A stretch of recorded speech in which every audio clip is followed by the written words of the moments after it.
Ito naman ang aking asawa, Sir Sasha. Okay? Alam niyo ba kung ano ba ni Sir Sasha?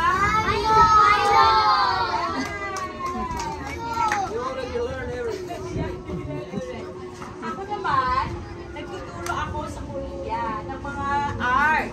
Pero hindi basta-basta art lang na crayola or na paint. At tinuturo ko ay yung art na galing sa basura. Okay ba yun?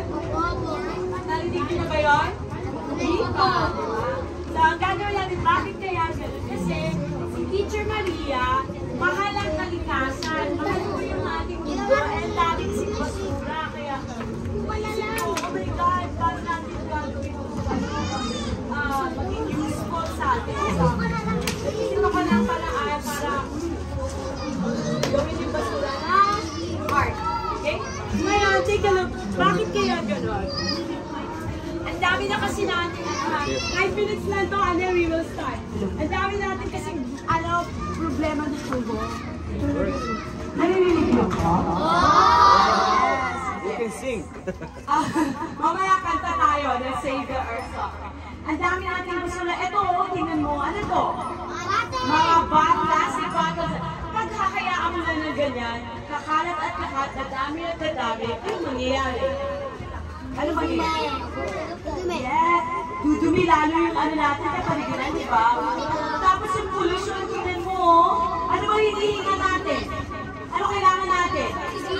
Hangin, oxygen, malinis na hangin, di ba?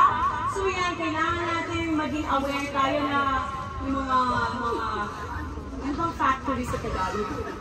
Pabrika. Ano ba ang factory? Pabrika. Pabrika, marami tayong pabrika na nag-iinit ng mga hindi magandang hangin, di ba? Tapos dito rin tayo, tapos tayo ng mga basura sa dagat. Tingnan mo nangyayari sa mga animals. Di ba? Namamatay. Pag ganon, ano kainin natin? Wala. Diba? So, yun. Ngayon, sa sobrang init na ng mundo, pati yung mga gubat, bigla na lang nasusunog kasi sa sobrang init. Ayan, lalo na pinitigan niya. Ito yung mga, dahil sa corona, ang daming mga basura na mga mask. And then, hindi mo natutunan yung mga yan.